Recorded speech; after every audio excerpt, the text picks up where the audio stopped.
So much football news. I want to mention that two of the brightest young superstars in the NBA were hoping to end 2018 on a positive note. Oladipo and the Pacers, Miles Turner, great young player, obviously Trae Young, and the Hawks. Pacers have come in winning 4 in a row. Turner at the buzzer to end the half. As I mentioned, he's kind of known more as a defensive force, but hey, Pacers have a nice little haul here, up by 3 at the half. Third quarter, they're up 5. Those two would connect again. I don't know. Anybody that says Oladipo and Sabonis for George really worked out well in favor of OKC, you got to give the Pacers a little bit of credit. It's a pretty darn good move. Trae Young, John Collins, it's blocked by Turner. That's where I mentioned he's a great defensive player, but he may have been a little worse for the wear on that as well, as Turner's in a little bit of pain after the block.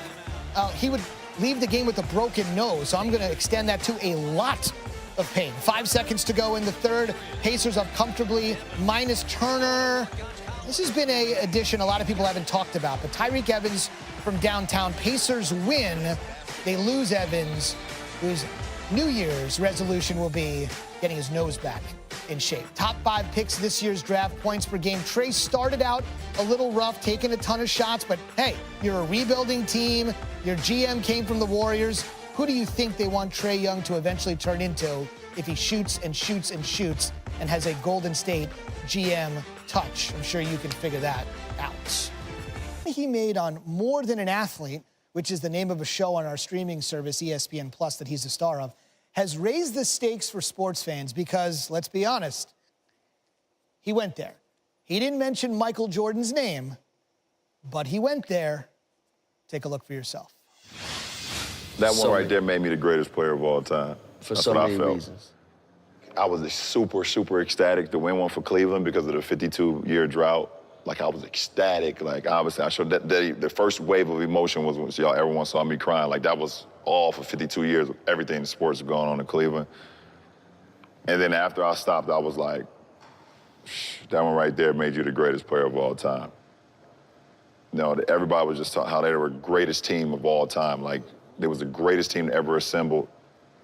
And for us to come back, you know, the way we came back in that fashion, I was like, you did something special. That's probably one of the only times in my career I felt like, oh, like you did something special. I haven't really had time to really like sit back and think, but that was a moment. Crazy. That's something else. You can go to ESPN Plus, subscribe now to see more of Episode 7 on demand whenever you want, including exclusive behind-the-scenes access, rare locker room footage, and sound of LeBron and the Cavs during that 2016 championship run he referenced. You can also binge-watch the other 6 episodes. That's the way we watch TV now, right? More Than an Athlete, available now on ESPN+. LeBron, 5th all-time on the scoring list behind Kareem, Malone, Kobe, and Jordan. He sits just 326 points behind Michael. LeBron's 3 NBA titles, half as many. We all know Jordan's 6, and his 3 MVP awards are 1 shy of Michael's. Fun right here. Cool matchup. Westbrook, Doncic. Mavericks have not been playing well. They've lost 7 of 8. Westbrook coming off a 40-point game in Phoenix. He didn't play the first time these two teams met, November the 10th. Doncic would play 34 minutes, 9 of 19 from the floor, 4 of 11 shooting 3. Paul George was on him a lot. Made him look foolish there. 7 assists as well for the rookie. If he doesn't get hurt, he'll win Rookie of the Year. All right, 4th quarter now. Paul George. This highlight makes you think he had a good game shooting threes, but he really didn't. He was 3 of 11, but you see the 2 makes. He was 1 of 9 for the rest of them, but he still was a threat. He was their go-to guy down the stretch. It's kind of interesting to see Westbrook defer to him almost completely offensively. So he's the guy. But then Dennis Smith Jr. with a huge play to give Dallas the lead with 24.8 to go. The play kind of broke down. Then the Thunder kind of messed things up, and so there's only 1.7 seconds to go. They trail by 2. 3 would win the game. George is obviously the guy you want to go to here, but he is bottled up. They go to Westbrook in the corner. Not really a good shot there. It was kind of on line, but Westbrook was only 4 of 22. That would have won the game. You see, he was behind the line, even though it was 1 foot. Dallas, a much-needed win for them. I just got to do a better job, man. It's really so me. You know, I've been a month or so. Just got to get focused in and lock back in on what I need to do. I got to help my guys out. I feel like I've been letting them down, man. Just not being consistent on the offensive end. Possession before that was they waited too long to shoot. Westbrook was 4 of 22, and the Rook gets the victory. On the occasion of his 34th birthday, we landed an opinion from one of the two. You and your family should stop arguing right now and sign up as a group for ESPN+. Then you would get programming such as More Than an Athlete and This Opinion for free this one time. Here's LeBron speaking of winning that title after being down 3-1. That one right there made me the greatest player of all time. For That's so what many I felt. reasons. I was super, super ecstatic to win one for Cleveland because of the 52-year drought. Like, I was ecstatic. Like, obviously, I showed that the first wave of emotion was when everyone saw me crying. Like, that was all for 52 years of everything in sports going on in Cleveland. And then after I stopped, I was like, that one right there made you the greatest player of all time. You know, everybody was just talking how they were the greatest team of all time. Like, they was the greatest team ever assembled. And for us to come back, you know, the way we came back in that fashion, I was like, you did something special.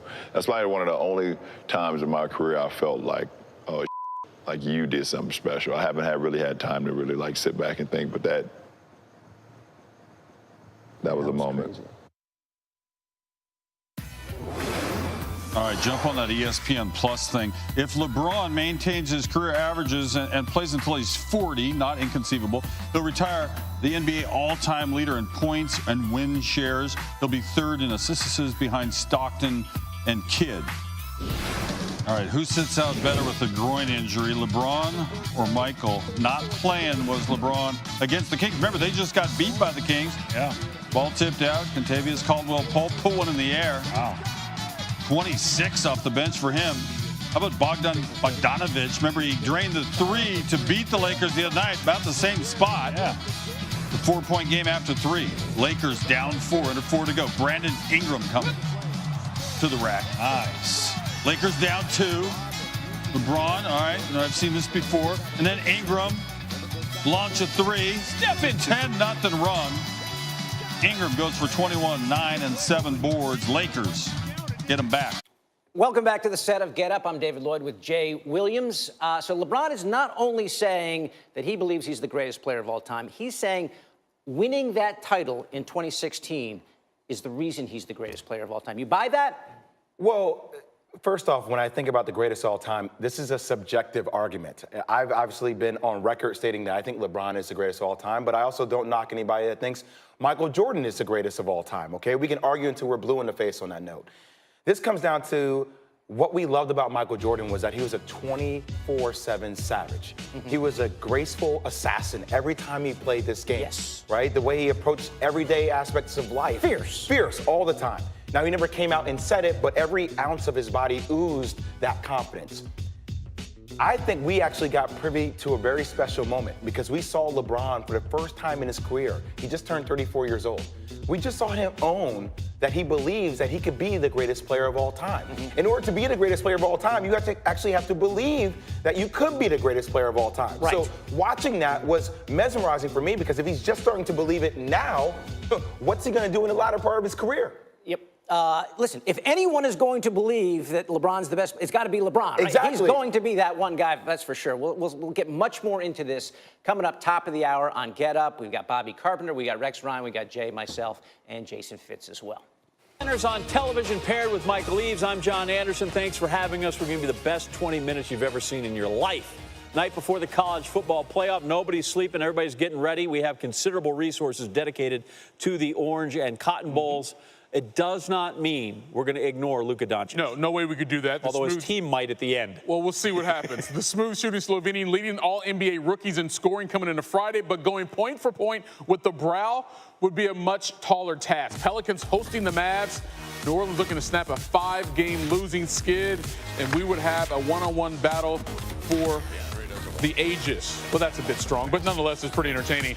And it starts here. Dennis Smith Jr. thought he had a dunk.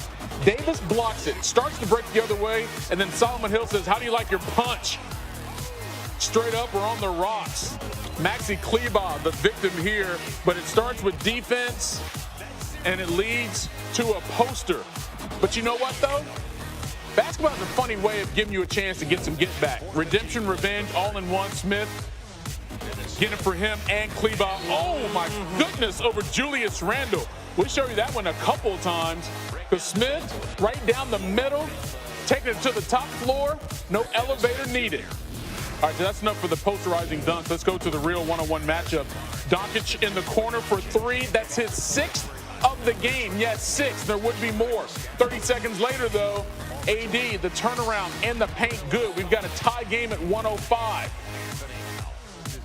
About 2 minutes to go. Tied at 109 now. Catch and shoot game for AD. Doesn't matter if he's on the block, mid-range, three-point. He's got it all. Pelicans back in front.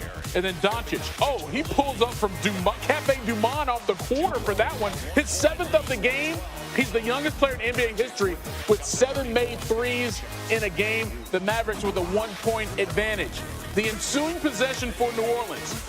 Julius Randle can't get it to go. AD's there for the rebound. Stripped. Check out Antoine Moore.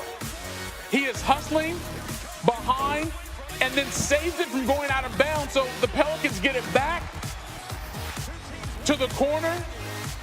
AD and fouled. What a sequence. He made the free throw for his 48th point of the night, but you got to give it up to Moore for the hustle that enabled the Pelicans to take a 2-point lead. Yet Davis also had 17 rebounds as well. His 4th career, 48 and 17 games. So, Doncic, you see what he's done in the clutch so far this season. They're down 5 seconds ago. You think he'd be in the mix, but, dude, he's like standing at half court. Like, even he was like, what are we doing? Not quite sure what Rick Carlisle drew up in the out-of-timeout situation. I doubt it was this. If Doncic is over there looking at him like, yo, is Smith doing what he wants to? Didn't get it off in time anyway. He was frustrated. And I wonder why. Well, he finished with 34 points. Maybe he felt like he still had the hot hand.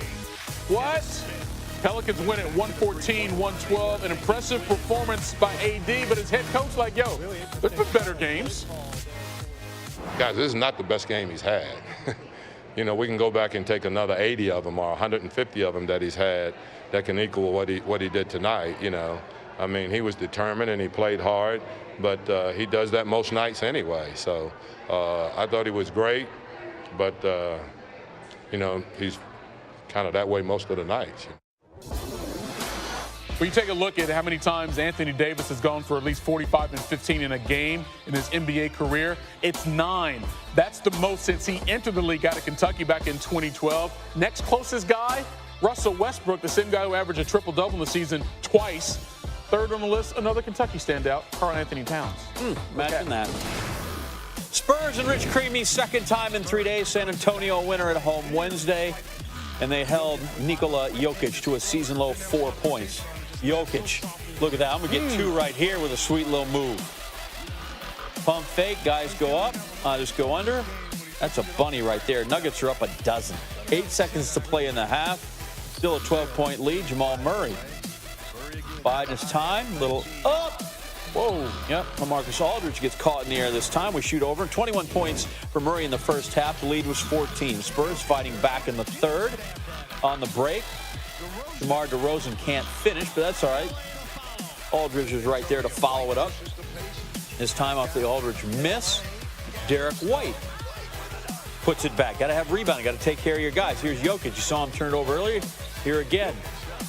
That one gets away. He thought about complaining. Just go to the other end. White slams it home. Spurs within 3 at the end of 3. 2 minutes to go in the 4th. 1-point game. Jokic this time. Hangs on to it. Spin. Soft. Nuggets. The lead is 3. 7.2 to go. Spurs down 3. Like to have a 3 here to tie this thing up. White going to give it to DeRozan, who drives baseline. I don't know, maybe get 2. No. Tries to pass it out, and instead knocked out of bounds. 7/10 left, so now we got to do it quick. I mean, that is a catch and heave right there, and Bryn Forbes now snuffed out right there. So the Nuggets, a little payback for the other night, win it 102-99. They lead the West by percentage points. Lakers, here we go, against the Clippers. LeBron got the groin injury, rolls on in, which it looks like the man's got a cocktail. Looks like maybe somebody uncorked something, a little something out of the decanter. And he was ready to watch the game. Third quarter, Lakers up 8. Josh Hart makes a 10-point lead. But then the Clippers on the run. Sweet Lou Williams frees himself up. Sindarius Thornwell and the foul. So we'll go ahead and make that one.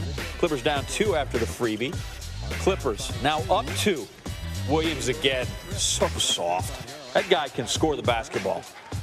Off the miss, Williams, the rebound. And Lou has no intention of passing this. And why should he? He's all the way there. So this is a lead and a run of significance for the Clippers. A 35-13 run. That's plus 22. Montrezl Harrell gets it to go right now. Clips up 16.